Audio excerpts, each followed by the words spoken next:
Hello' ছাত্ৰ ছাত্ৰীসকল, মই তোমালোকৰ মাজত আকৌ এটা নতুন ভিডিঅ' আনিছোঁ। এইটো ভিডিঅ'ত আলোচনা কৰিম চেপ্টাৰ 13 আৰু 14 এই দুটা চেপ্টাৰৰ ভিতৰত কি কি ইম্পৰ্টেণ্ট কুৱেশ্যন আছে মই তোমালোকক এইটো ভিডিঅ'ত দেখুৱাই দিম। মই তোমালোকক এইটো ভিডিঅ'ত যিকেইটা কুৱেশ্যন দেখুৱাই দিম সেইকেইটা কুৱেশ্যনৰ ভিতৰত তোমালোকে মেট্ৰিকত 100% চিয়ৰ কমন পাবা। তোমালোক ভালকৈ উত্তৰবিলাক পঢ়ি যাবা। যদি কোনোবা এটা কুৱেশ্যনৰ উত্তৰ নোৱাৰা মোক কমেণ্ট কৰি জনাবা, মই তোমালোকক হোৱাটছআপৰ যোগেদি দি দিম। এতিয়া আমি চাই লওঁ কি কি ইম্পৰ্টেণ্ট কুৱেশ্যন আছে। প্ৰথমতে আমি চাম কানাইৰ চাতুৰী। এই পদ্যাংশটোৰ ভিতৰত কি কি ইম্পৰ্টেণ্ট কুৱেশ্যন আছে। তোমালোক 101 নং পৃষ্ঠা উলিয়াই লোৱা। 101 নং পৃষ্ঠাত দুটা মোষ্ট ইম্পৰ্টেণ্ট কুৱেশ্যন আছে। তাৰে প্ৰথম ইম্পৰ্টেণ্ট কুৱেশ্যনটো হ'ল শ্ৰীধৰ কন্দলীয়ে ৰচনা কৰা দুখন কাব্যপুথিৰ নাম লিখা। এইটো কুৱেশ্যন মোষ্ট ইম্পৰ্টেণ্ট এইবাৰৰ কাৰণে। তোমালোক উত্তৰত লিখিবা শ্ৰীধৰ কন্দলীয়ে ৰচনা কৰা দুখন কাব্যপুথিৰ নাম হ'ল কাণখোৱা আৰু গুণোচা কীৰ্তন। বুজি পালা। নেক্সট ইম্পৰ্টেণ্ট কুৱেশ্যনটো হ'ল কানাইৰ চাতুৰী নামৰ কবিতাটো কবিৰ কোনখন পুথিৰ অন্তৰ্গত। এইটো কুৱেশ্যন মোষ্ট ইম্পৰ্টেণ্ট এইবাৰৰ কাৰণে।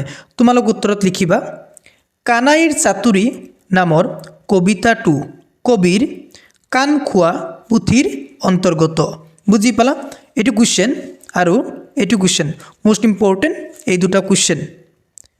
নেক্সট তোমালোক চাবা শব্দাৰ্থ চাবা। আশী, খেদি, ৰজনী আৰু কিশোৰ এই চাৰিটা শব্দৰ অৰ্থ কি তোমালোক ভালকৈ চাবা, বহুত ইম্পৰ্টেণ্ট আছে এইবাৰৰ কাৰণে। আশী এই শব্দটোৰ অৰ্থ হৈছে আশী। খেদি এই শব্দটোৰ অৰ্থ হৈছে খেলা। ৰজনী এই শব্দটোৰ অৰ্থ হৈছে ৰাতি। কিশোৰ এই শব্দটোৰ অৰ্থ হৈছে কিশোৰ। এই চাৰিটা তোমালোক শব্দাৰ্থ চাবা, বহুত ইম্পৰ্টেণ্ট আছে এইবাৰৰ কাৰণে। নেক্সট তোমালোক চাবা 102 নং পৃষ্ঠাৰ পৰা তোমালোক চাবা সুমৰন্তে এইটো মোষ্ট ইম্পৰ্টেণ্ট আছে শব্দাৰ্থ। নেক্সট তাচাম্বাক এইটো চাবা। তাবাখনে এইটো চাবা। বিগুটীয়া এইটো চাবা, মোষ্ট ইম্পৰ্টেণ্ট আছে। নেক্সট চৌপৰ। চৌপৰ এই শব্দটোৰ অৰ্থ হৈছে চাৰি প্ৰহৰ হৈছে। তোমালোক এইকেইটা ভালকৈ চাবা। আকৌ এবাৰ কৈ দিছোঁ সুমৰন্তে, তাচাম্বাক, তাবাখনে, বিগুটীয়া আৰু চৌপৰ এইকেইটা শব্দাৰ্থ চাবা, বহুত ইম্পৰ্টেণ্ট আছে এইবাৰৰ কাৰণে। নেক্সট এতিয়া আমি চাম প্ৰশ্নলীৰ ভিতৰত কি কি ইম্পৰ্টেণ্ট কুৱেশ্যন আছে। 1 নং কুৱেশ্যনৰ ক, গ, গ, ঙ এই চাৰিটা কুৱেশ্যন মোষ্ট ইম্পৰ্টেণ্ট। এই চাৰিটা কুৱেশ্যনৰ পৰা তোমালোকে 100% চিয়ৰ এটা কুৱেশ্যন কমন পাবা। নেক্সট ইম্পৰ্টেণ্ট কুৱেশ্যনটো হ'ল 2 নং কুৱেশ্যনটো মোষ্ট ইম্পৰ্টেণ্ট এইবাৰৰ কাৰণে। নেক্সট তোমালোক চাবা 7 নং কুৱেশ্যনটো মোষ্ট ইম্পৰ্টেণ্ট এইবাৰৰ কাৰণে। 7 নং কুৱেশ্যনটো তোমালোক ভালকৈ শিকি যাবা। নেক্সট তোমালোক চাবা 8 নং কুৱেশ্যনটো মোষ্ট ইম্পৰ্টেণ্ট। 8 নং কুৱেশ্যনটো তোমালোক ভালকৈ শিকি যাবা। নেক্সট চাবা 1 নং কুৱেশ্যনৰ ক, খ, গ, ঙ আৰু প্ৰথম ছ এইকেইটা শব্দৰ আধুনিক ৰূপ কি তোমালোক ভালকৈ শিকি যাবা, বহুত ইম্পৰ্টেণ্ট আছে এইবাৰৰ কাৰণে। নেক্সট তোমালোক চাবা 3 নং কুৱেশ্যনৰ বিপৰীত শব্দ লিখা। এইকেইটাৰ ভিতৰত তোমালোক চাবা দুখ, আনন্দ, অমৃত এই শব্দকেইটাৰ বিপৰীত শব্দ কি এইকেইটা তোমালোক ভালকৈ শিকি যাবা, বহুত ইম্পৰ্টেণ্ট আছে। এতিয়া আমি চাম দৰ যাদু দৰ বাই। এই পদ্যাংশটোৰ ভিতৰত কি কি ইম্পৰ্টেণ্ট কুৱেশ্যন আছে। কবি পৰিচয়। দৰ যাদু দৰ বাই এই পদ্যাংশটোৰ কবিজনৰ নাম হ'ল অম্বিকাগিৰি ৰায়চৌধুৰী। অম্বিকাগিৰি ৰায়চৌধুৰীৰ যিটো পৰিচয় আছে এই পৰিচয়ৰ পৰা চাৰিটা কুৱেশ্যন আছে মোষ্ট ইম্পৰ্টেণ্ট। সেই চাৰিটা কুৱেশ্যন মই এক্সট্ৰাকৈ লিখিছোঁ, মই তোমালোকক দেখুৱাই দিওঁ, বহুত ইম্পৰ্টেণ্ট আছে।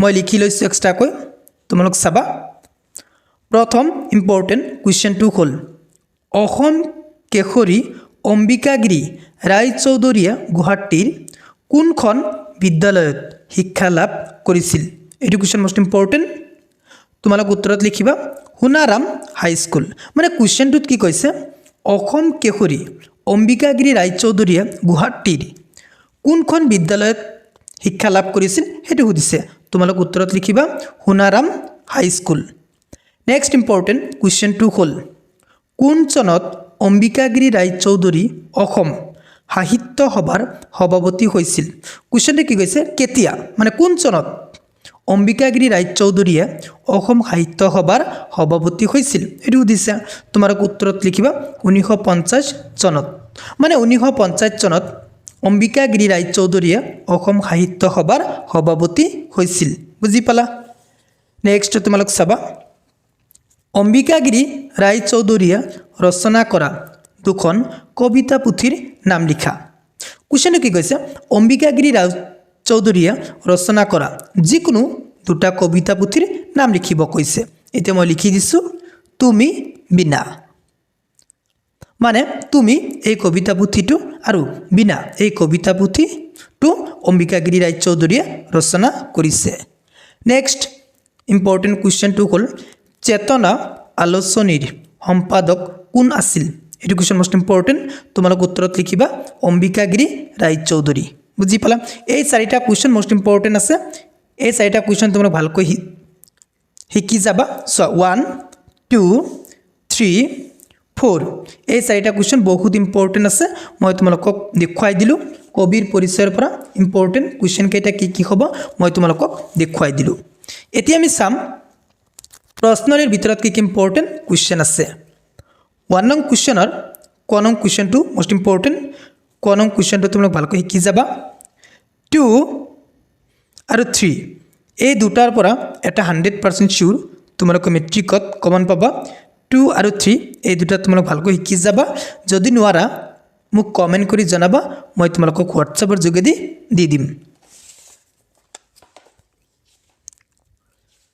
নেক্সট তোমালোক চাবা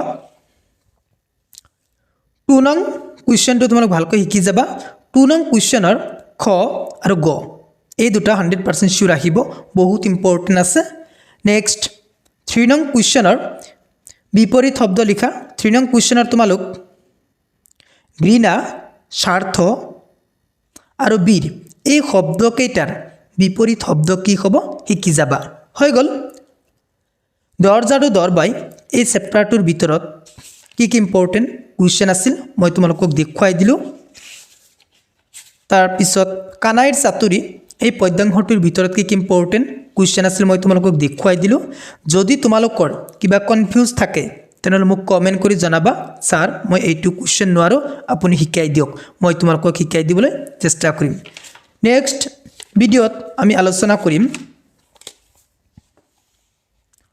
বিঘাত যোগ এই চেপ্টাৰটোৰ ভিতৰত কি ইম্পৰ্টেণ্ট কুৱেশ্যন আছে নেক্সট ভিডিঅ'ত আমি আলোচনা কৰিম যদি তুমি মোৰ চেনেলত প্ৰথমবাৰৰ কোৱা মোৰ চেনেলটো ছাবস্ক্ৰাইব কৰিবা থ্যাংক ইউ ৱাচিং দ্য ভিডিঅ'